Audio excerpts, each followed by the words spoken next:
Hi, shoutout sa inyo lahat. Ngayon ay natapos na natin ang 16 kilowatt na inverter. So, bale ang nangyari ngayon is tinetesting pa lang natin bago natin isara. So, meron tayong AVR na 45BA pero nawawalan ng silbi dahil mahina talaga yung kuryente. Magpapalagay tayo ng transformer sa poste, no? So, ayan siya.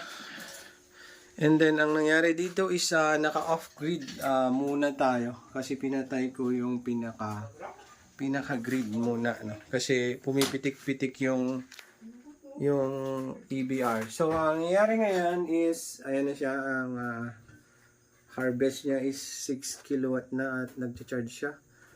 Umabot ng 83, 85, 88 amperes. So, voltage muna kasi hindi pa nakalink to. So, yan ginagamit nila guys na pang welding, kasi mahirap dito is kuryente, no? So, ayan naman yung nagagamit niya ngayon.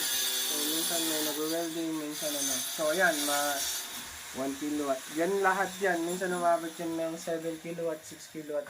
Lahat sabay-sabay yung mga metal cutter, ganun. So, and then ito yung ating panel. So, 32 panels po ito. 4 string ang ginawa natin dito. So, sa isang inverter, 4 string. Ayan. So, makikita mo. So, hindi pa, ayan, lagay na natin pero hindi pa nakalagay yung ating grounding.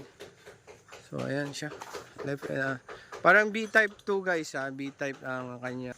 Ayan, so makikita nyo dyan, ginagamit pang welding yung ating inverter na 16 kilowatt. So, kayang-kaya nyo yan. And then, ito yung ating panel. O, tingnan mo, naka V-type siya. Kasi ito, resort to guys. Resort. Ayan. Ayan, yan. Dito, magiging silungan na to ng kambing. Sa ilalim ng panel na to. Ayan siya. So, ang problema talaga dito sa Paracelis Mountain Province is kuryente. So, that's why lahat halos sa sinusularan natin dito cooperate ng co-op, no? So, ayan guys. Like, share, and subscribe naman tayo dyan. So, papakita ko pala sa inyo yung ating pump. So, bali guys, ito yung ating pump pero hindi kami ang nag-install nito, sila na. So, pero makikita mo yung wirings, ganyan, kalat-kalat yan. Sila ang ano dyan. May trabaho niyan, hindi kami. Sa solar lang, pero ito yung ating susuplayan, 2.5 yan. So, ayan guys, ang ating wirings naman dito.